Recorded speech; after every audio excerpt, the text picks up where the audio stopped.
नमस्कार, मैं अनूप कुमार और आपका इस चैनल पर स्वागत है। What to do after exam.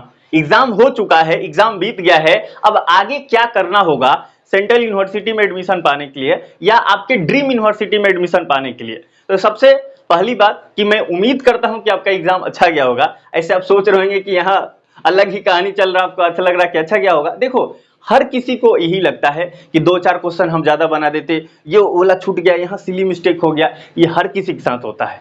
तो अगर आपके साथ भी ऐसा हुआ तो ज्यादा परेशान होने की कोई बात नहीं है। हालांकि अब जो हो गया है वो हो गया, अब कुछ कर भी नहीं सकते। तो आप होइए नहीं, अब रिलैक्स रहिए। अब क्या करना है इसके बारे में सोचिए। और मैं दावे के साथ बोल सकता हूं, अगर थोड़ा मोड़ा भी आपने पढ़ाई किया होगा तो ऐसा हो ही नहीं सकता कि सेंट्रल यूनिवर्सिटी में आपका एडमिशन न हो, क्योंकि बहुत सारे सेंट्रल यूनिवर्सिटीज है। हाँ, प्रश्न इस बात की है कि ड्रीम यूनिवर्सिटी में एडमिशन होना, ये एक प्रश्न की बात हो जाएगी। पर कोई बात नहीं, अगर आपने ठीक से किया होगा तो ये चीजें हो जाएगी। और अगर आपका एडमिशन आपके ड्रीम यूनिवर्सिटी में नहीं होता, मैं तो चाहूंगा कि हो जाए, अभी भी सुना जी से मैं प्रे भी करता हूं कि आपका एडमिशन सेंट्रल यूनिवर्सिटी में, आपके ड्रीम यूनिवर्सिटी में हो जाए। पर यदि मान लो कुछ ऊंच नीच हो जाए तो आपको आगे क्या करना है, एडमिशन ले लेना है। और आफ्टर इस पर हम लोग बात करेंगे बीच बीच में कि आगे क्या करना है। तो अभी क्या करना है आगे, आप सबसे पहले आप ये देखिए कि एग्जाम हो गया है, नेक्स्ट प्रोसेस आगे क्या करना है। तो इसमें डॉक्यूमेंट्स पे बहुत ध्यान देना है। जब रिजल्ट आ जाएगा ना, उससे पहले पिछले बार 2024 में सेंट्रल यूनिवर्सिटी जो साउथ बिहार है, वो रिजल्ट आने से पहले काउंसलिंग शुरू कर दिया था। तो कई यूनिवर्सिटीज हैं जैसे पहले शुरू कर देंगी, है ना। आपको भी लगेगा गजब है, अभी रिजल्ट आया नहीं और ऐसे ही काउंसलिंग करा रहे हैं, है ना। तो ये चीजें, कई तो काउंसलिंग करा के पोर्टल बंद भी कर देते हैं, पता नहीं क्या चलता है। तो डॉक्यूमेंट्स रिक्वायर्ड जरूर है। जैसे रिजल्ट आएगा फिर आप बहुत प्रॉब्लम में हो जाएंगे अगर अभी कॉन्शियस नहीं होंगे। अभी आप ऐसा मत सोचिए कि एग्जाम हो गया तो एकदम मस्त रिलैक्स रहना है, ये जरूरी है। मूवी भी आपको पसंद हो तो आप ये देख सकते हैं, कुछ और भी आपको पसंद है वो आप कर सकते हैं। पर साथ साथ में डॉक्यूमेंट्स पे आप ध्यान दीजिए, ये बहुत ज्यादा जरूरी है।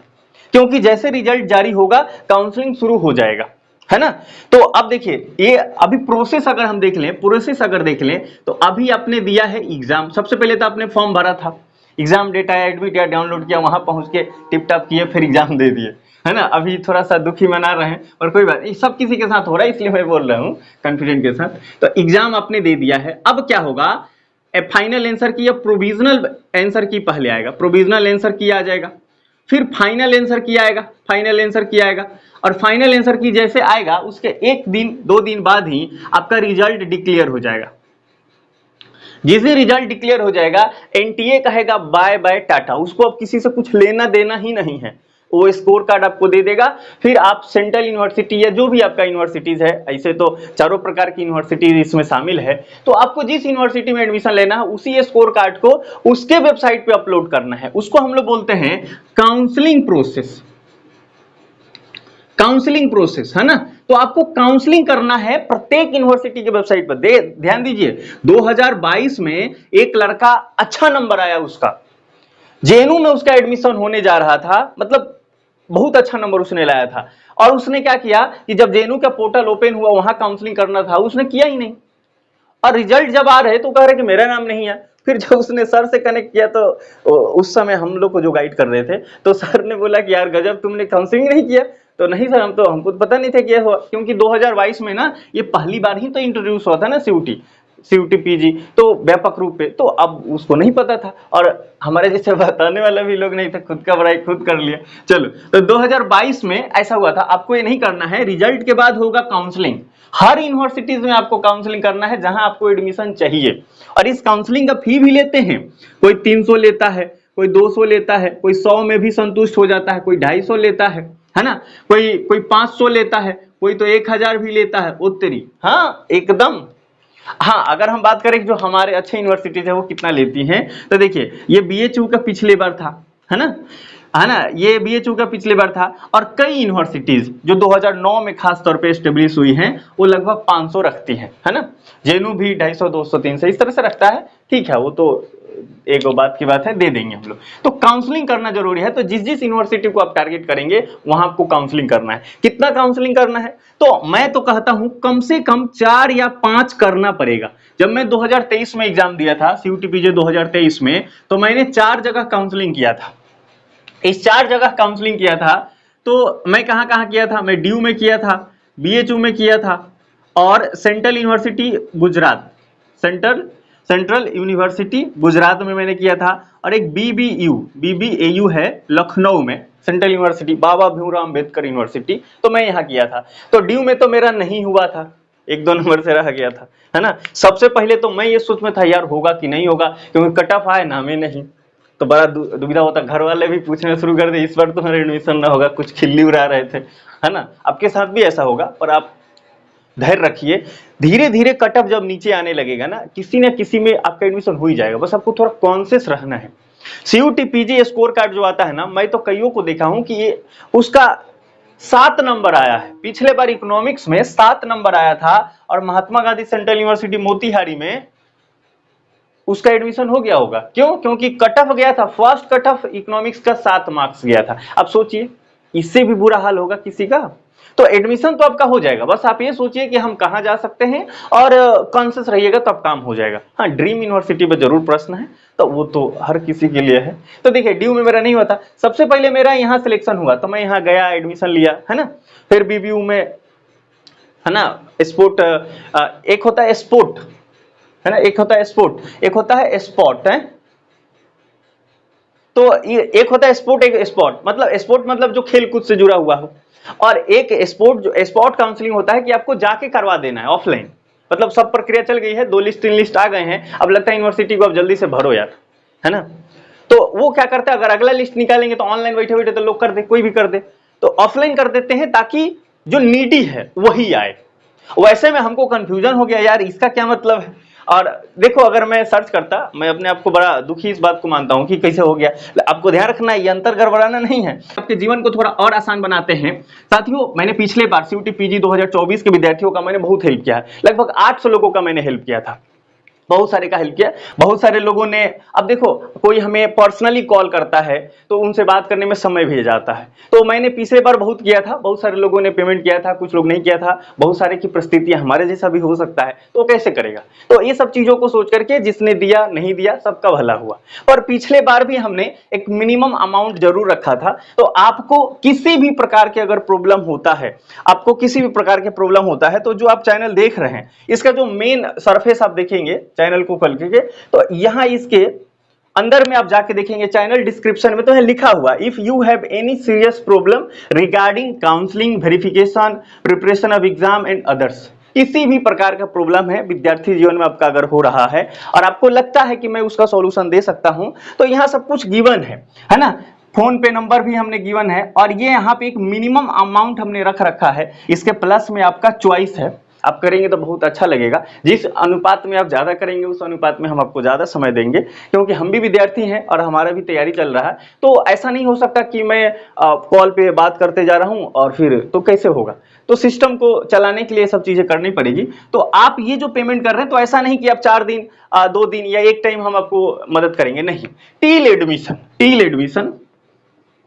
टील एडमिशन ऐसे तो जो कंटिन्यू ग्रुप को ज्वाइन करता है उसको तो मतलब लाइफ टाइम का रिलेशन बनता है, पर ये मेरा एक थ्रेशोल्ड होना चाहिए कि आप दावे कर सकते हैं। टील एडमिशन आप जब तक आप अपने यूनिवर्सिटी में आपका एडमिशन नहीं होता है तब तक मैं आपको गाइड करता रहूंगा, है ना। तो ये वन टाइम ही करना है, 199 प्लस समथिंग, आपकी जितनी इच्छा हो सकता है, परमात्मा ने आपको जैसा बनाया है उस हिसाब से आप कीजिए, है ना। और मोबाइल नंबर मैं आपको बता देता हूं 9525890277, ये फोन पे नंबर है, तो इस पे आप कर सकते हैं।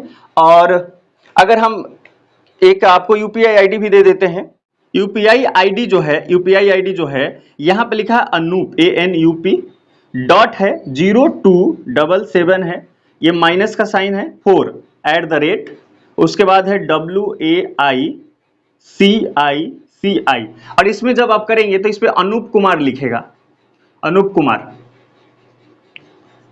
लिखेगा, तो आप इस पे कर लेंगे। और हमें व्हाट्सएप पे ये जो नंबर है, ये व्हाट्सएप नंबर और कॉलिंग नंबर दोनों है, आप हमें स्क्रीनशॉट भेजेंगे। मैं जितना जल्दी हो सकता है यथासंभव मैं आपको कॉल कर लूंगा, और कोई भी दिक्कत होगा तो हम लोग बात कर लेंगे और सॉल्व हो जाएगा। जो खेल कूद के हैं, हमको क्या लगा कि खेल कूद से जुड़ा हुआ है, लेकिन वो खेल कूद वाला नहीं था, वो सबको बुलाए थे, मैं वहां गया ही नहीं। बाद में बताया तेरी तो मिस्टेक हो गया। तो मैं गुजरात से, क्योंकि मेरा घर बिहार है, तो फिर गुजरात जाना बहुत मुश्किल होता है ना, इससे अच्छा लखनऊ में रह लो। तो फिर मैं सोचा कि अब वापस आते हैं। तो मैं अब जैसे आ ही रहा था, अभी ट्रेन में ही था, तो मेरा दोस्त फोन किया कि भाई मेरा तो बीएचयू में हो गया है, और संयोग से हम दोनों का सेम ही नंबर था, वो उसका ओबीसी था, मेरा ईडब्ल्यूएस था, तो दोनों का लगभग कट ऑफ सेम ही जाता। उसने बोला अपना भी चेक करो। मैं चेक किया, बड़ा ही मजा आया। मतलब ट्रेन में था, नहीं तो मैं बहुत जोर से चिल्लाता, है ना, कि कुछ मिल गया। क्योंकि हम लोग बीएचयू, डीयू, जेएनयू, इसे यूनिवर्सिटी के लिए प्रिपरेशन किया। हर कोई इसी के लिए करता है, जो अच्छे यूनिवर्सिटीज हैं। एक बन गया है माइंड में कि ये अच्छा है। हालांकि सारे सेंट्रल यूनिवर्सिटी अच्छा ही है, किसी को बुरा नहीं बोल सकते। वो पहले बीएचयू, डीयू, जेएनयू ये सब बहुत पहले स्टेब्लिश हो गई हैं, तो इनका नाम हो गया है ना। तो वही बात है। तो बीएचयू में फिर जब मेरा हो गया, तो मैं क्या किया, यहाँ से फिर यहाँ पहुंच गया, और यहाँ आकर फिर मैं अभी यहाँ पे हूँ बीएचयू। तो अब देखिए, ये 4 में हमने किया था। इसी तरह से आपको जब काउंसलिंग करना होगा तो 4 या 5 में करना होगा। मार्क्स जो आएगा उसके आधार पर हम डिसाइड करेंगे। आप चैनल सब्सक्राइब नहीं किए होंगे तो कर लीजिएगा, जब भी नोटिफिकेशन आपको जाएगा, या बीच बीच में आप खोज के भी आइए, क्योंकि यूट्यूब हो सकता है कि आपके पास ना भेजे, तो आप खोज के आइए। कंटिन्यू ग्रुप याद रखिए, उसमें हम लोग क्या करेंगे, मैं 4 या 5 जब करवाता हूं तो स्ट्रैटेजी फॉलो करते हैं। हर यूनिवर्सिटीज का ना अपना एक पैटर्न है कि इसके आसपास जो नंबर होगा तो उस यहाँ पे उसका एडमिशन हो जाएगा। मतलब जेएनयू में टॉप पे रख लेते हैं, फिर जेएनयू का जितना कट ऑफ जाएगा, फर्स्ट लिस्ट आ जाएगा, उससे डिसाइड हो जाएगा कि दिल्ली यूनिवर्सिटी का कितना जाएगा, फिर बीएचयू का कितना जाएगा, बीबीयू का कितना जाएगा, है ना, साउथ बिहार का कितना जाएगा। अलग अलग यूनिवर्सिटीज का ये डिसाइड हो जाएगा। किसी एक यूनिवर्सिटी का जैसे लिस्ट आया तो उसमें थोड़ा थोड़ा चीजें डिसाइड होना शुरू हो जाएगा। तो मैं ये बोलता हूं कि अब एक बार तो नहीं काउंसलिंग होगा, नहीं एक बार आएगा। अभी पता चलेगा एक का रिजल्ट आ रहा, फर्स्ट लिस्ट आ गया, तब तक अभी काउंसलिंग ही चल रहा है। कोई कोई बाद में फिर से ओपन करेगा, रीओपन, जैसे पंजाब जो सेंट्रल यूनिवर्सिटी पंजाब है, सेंट्रल यूनिवर्सिटी हरियाणा, ऐसे जो यूनिवर्सिटीज हैं इनको बार बार से रीओपन करना पड़ता है।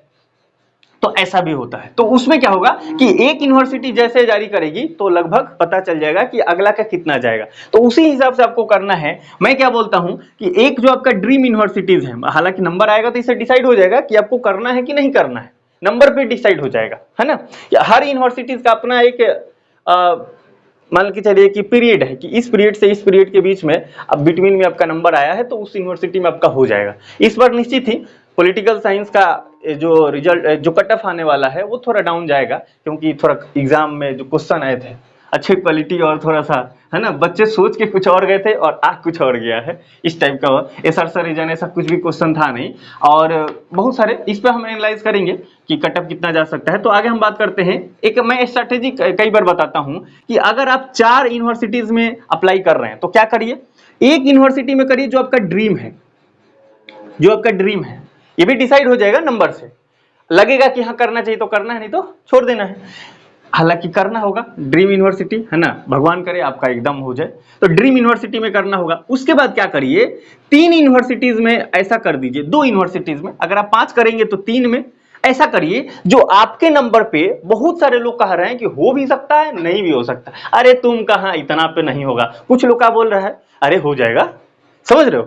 तो आप जो भी वीडियोस देखेंगे तो उसमें लोग बताएंगे इतना नंबर पे इतना हो सकता है, यहाँ हो सकता है। तो जब कंफ्यूजन है कि अरे यार नहीं होगा, लगेगा कि हो जाए, कोई कहेगा हो जाए, कोई कह रहा नहीं होगा, तो वैसे में क्या करना है, 3 यूनिवर्सिटीज में कर देना है, 2 या 3 यूनिवर्सिटी में करना है, क्योंकि आपके नंबर पे वो होने की चांसेस रहेगी। और एक तो ऐसा कर देना है, एक तो ऐसा यूनिवर्सिटी में करना है जो कि सबसे आपके नंबर पे कंफर्म हो। मैक्सिमम लोग कह रहा है कि यार हाँ इतना पे तो पक्का हो जाएगा, है ना। जैसे मान लो 7 नंबर में पिछले बार कट ऑफ गया था 7 इकोनॉमिक्स में, महात्मा गांधी सेंट्रल यूनिवर्सिटी का। अब आप वैसे यूनिवर्सिटी को टारगेट जब करेंगे तो अगर आपका 25 नंबर भी आया है तो आप वहां अप्लाई कर देंगे, तो हम तो जरूर बोलेंगे हाँ एकदम हो जाएगा, इकोनॉमिक्स का है, पिछले बार 7 गया था, इस बार कितना ही ज्यादा जाएगा। तो ये चीजें होती है। तो ऐसा ही कुछ एनालाइज किया जा सकता है। तो वैसे में एक ऐसे यूनिवर्सिटी को करिए जो कि कंफर्म हो कि आपका एडमिशन हो जाएगा। अगर आप ऐसा नहीं करेंगे बुरा फंसेंगे। ड्रीम में करिए जो कि हर कोई कह दे रहा है अरे तुमको कहा इतना पे कहां होगा, ऐसा जब लगता है, ऐसा जब लगता है तो आप एक यहां करिए, बाकी यहां करिए, फिर यहां करिए, ठीक है। तो ये प्रोसेस हमने बता दिया। सबसे पहले तो हमने बता दिया कि नेक्स्ट प्रोसेस क्या क्या होगा, है ना। और अभी क्या करना है, अभी ये काउंसलिंग में जब आप करेंगे तो बहुत सारे डॉक्यूमेंट्स लगेंगे। और ये कब होने वाला है, रिजल्ट आपका मान लो कि 20 अप्रैल के आसपास आ जाएगा, मुझे ऐसा लगता है, 20 अप्रैल से पहले ही आ जाएगा, 1-2 दिन पहले। तो 20 अप्रैल तक अगर आपका एग्जाम रिजल्ट आ जा रहा है तो आपके पास अब समय कहाँ है, 20 दिन मुश्किल से मान लो। तो ऐसे में जब आप काउंसलिंग करना शुरू करेंगे, डॉक्यूमेंट्स की जरूरत होगा, तो आपको आराम करने की कोई जरूरत नहीं है, आज से आप लग जाइए डॉक्यूमेंट पे। क्या क्या करना है भाई, तो देखिए सबसे पहली बात यह है आपको अभी क्या क्या करना होगा। तो 10वीं 12वीं और ग्रेजुएशन जो आपका यूजी का रिजल्ट है, तो 10th तो आपके पास है, 12 भी आपके पास है। यूजी अगर आप कर रहे थे, लास्ट सेमेस्टर में थे, तो यहाँ पे आपको कुछ चीजें कंप्लीट करनी होगी। जो लास्ट सेमेस्टर का मार्कशीट है, एग्जाम का रिजल्ट अगर आ गया होगा तो बहुत बढ़िया, अगर चल रहा है तो जो हो जाए वो आपको लेना होगा, नहीं रहेगा तो पेयरिंग में डलाता है ना। लेकिन ये सब चीज अगर हो जाए तो बढ़िया बात है, नहीं तो अंडरटेकिंग डालना पड़ेगा आगे। अब ये तो हो गया आपका डॉक्यूमेंट्स, किसका, एकेडमिक डॉक्यूमेंट्स हो गए। उसके बाद आपको क्या करना है, माइग्रेशन की जरूरत होता है। हर यूनिवर्सिटी जब आप छोड़ के दूसरे यूनिवर्सिटीज में जाते हैं तो उसमें एक लाइन लिखा रहता है कि फला व्यक्ति हमारी यूनिवर्सिटी को छोड़ के जा रहा है, हमें इससे कोई दिक्कत नहीं है, दिक्कत नहीं, आपत्ति लिखा रहता है। तो एक माइग्रेशन की जरूरत होता है। आपको पता है टीसी जो भी है प्रोसेस वो आपके यूनिवर्सिटी वाले दे देते हैं, तो ये आपको कर लेना है। माइग्रेशन, ट्रांसफर सर्टिफिकेट, ये सब चीजें करना है। कैरेक्टर सर्टिफिकेट एक होता है, कैरेक्टर सर्टिफिकेट अगर आप यूनिवर्सिटी नहीं दे रहा, कुछ लोग ओपन यूनिवर्सिटी से होते हैं, तो ओपन यूनिवर्सिटी से हैं तो कैरेक्टर सर्टिफिकेट कैसे मिलेगा, आप तो कभी क्लासे नहीं किए, टीचर ने देखा ही नहीं आपका कैरेक्टर अच्छा है बुरा। तो वैसे में आपको पुलिस स्टेशन से बनाना होता है, पुलिस स्टेशन है ना। मैं खुद ओपन यूनिवर्सिटी से मैं पढ़ा था, तो अपना बिहार में पुलिस स्टेशन से मैंने कैरेक्टर सर्टिफिकेट बनवाया था, तो ये हो जाएगा। तो ये सर्टिफिकेट होगा। अब देखिए अभी क्या है कि अप्रैल आ गया है, अप्रैल जैसे आ गया है तो 1 अप्रैल से अपना नया ईयर स्टार्ट हो जाता है ना, सब चीजें। अब ईडब्ल्यूएस आपको बनवाने, अगर आपका ईडब्ल्यूएस कैटेगरी है तो हर चीज अब नया कहेंगे कि नया अपलोड कीजिए। तो क्या होगा कि 1 अप्रैल जैसे स्टार्ट हो जा रहा है, तो 1 अप्रैल के बाद आप ईडब्ल्यूएस है ना, ये सब आए, ये सब बनवा लीजिए। अगर ओबीसी एनसीएल है तो वो भी 1 अप्रैल के बाद का होना चाहिए, है ना। तो अभी 1 अप्रैल जैसे बीत जा रहा है, उसके बाद आप काम में लग जाइए। तो क्या क्या अप्लाई कर दीजिए, ईडब्ल्यूएस, ओबीसी एनसीएल है ना। उसके बाद आपका आय प्रमाण पत्र, आय प्रमाण पत्र, और क्या होगा, जाति होती भी तो कोई बहुत नहीं लगता, लेकिन ये ईडब्ल्यूएस बनाएंगे तो ईडब्ल्यूएस बनाने में आपको आय लगता है, डोमिसाइल है ना, निवास प्रमाण पत्र लग जाता है, फिर और क्या लगता है, आय लगता है, निवास लगता है, उसके बाद जाति लगता है ना। तो ये तो 3 चीजें आप अभी बना ले तब तो ईडब्ल्यूएस कर रहे हैं। ओबीसी में मेरे ख्याल से ऐसा ही होता है, मैं ईडब्ल्यूएस का हूं तो इसलिए मुझे पता है। अब आप एससी एसटी ये तो आपका एक बार बनता है, और देख लीजिए आप अपना जो भी प्रोसेस होगा, आप इस अगर कम्युनिटी से हैं तो आप अपना जानते होंगे, तो आपको ये बना लेना है। ठीक है, आपने ये बना लिया, अब आगे क्या करना है, तो ये सारे डॉक्यूमेंट आपको बना लेना है। तो अब देखिए ये सारे जो डॉक्यूमेंट है ना, ये 1 अप्रैल के बाद का होना चाहिए, ये तो आपको परमानेंट रहता है। अब उसके बाद क्या करिए, वेबसाइट को आपको देखते रहना है, अलग अलग वेबसाइट को देखिए। आप बस फॉर्म भर देंगे, काउंसलिंग कर देंगे तब भी आपका एडमिशन नहीं हो जाएगा, सब क्लियर करेंगे तब भी। जैसे बीएचयू का कंडीशन लेते हैं, बीएचयू कहता है कि अगर आप बीए किए हैं पॉलिटिकल साइंस से तो मैं आपको एमए में एडमिशन दूंगा पॉलिटिकल साइंस से। ठीक है भाई, ये क्या वाला है, मतलब अगर BA political science major subject होना चाहिए पॉलिटिकल साइंस, तभी एमए पॉलिटिकल साइंस से कर सकते हैं। बीए किया हिस्ट्री से, एमए में पॉलिटिकल साइंस करना है ना, होगा ही कहाँ, बीएचयू में, ये केवल बीएचयू में ही है, ज्यादा ड्रामा। बाकी सारी यूनिवर्सिटी में अलग है। आप हिस्ट्री से किए हो, जेएनयू में जाओगे तो पोल साइंस से आपका हो जाएगा अप्लाई, कटअप लगेगा, एडमिशन हो जाएगा। लेकिन बीएचयू में ऐसा नहीं। तो अब क्या है ना, ये एलिजिबिलिटी है, हर यूनिवर्सिटी अपने अपने वेबसाइट पे अपना अपना एलिजिबिलिटी रखी हुई है, अपना अपना इंफॉर्मेशन बुलेटिन दी हुई है, तो आपको वो चेक करना होगा, है ना। और यदि आप वो नहीं कर पा रहे हैं तो कमेंट कर दीजिए कि किस यूनिवर्सिटी का क्या एलिजिबिलिटी है, अगर संभव होगा तो मैं बना दूंगा, है ना। तो ये चीजें कर लेना है। तो वेबसाइट को आपको चेक करते रहना है, और ये चेक करेंगे और डॉक्यूमेंट्स बनवाएंगे तब तक रिजल्ट आपका आ जाएगा। तो आपके पास 20 दिन समय है, इस 20 दिन के समय में आपको ये कर लेना है। फिर आपको काउंसलिंग 4 से 5 में करना है, और जब कट ऑफ लग जाएगी जहां भी, तो आप एक बार जब पेमेंट कर देंगे, एक बार पेमेंट कर देंगे, तो पेमेंट होते ही आप मान लीजिए कि आपका एडमिशन हो गया है। तो एग्जाम के बाद आगे क्या क्या करना है, ये प्रोसेस, डॉक्यूमेंट्स क्या क्या लगेंगे, सब चीजें हमने बता दिया है। अगर आपको कोई दुविधा है तो कमेंट कर दीजिए, यथासंभव मैं वीडियो बना के आपको बता दूंगा या रिप्लाई दे दूंगा। मिलते हैं अगले वीडियो में। चैनल पे पहली बार है तो सब्सक्राइब कर लीजिए। जय हिंद, जय भारत।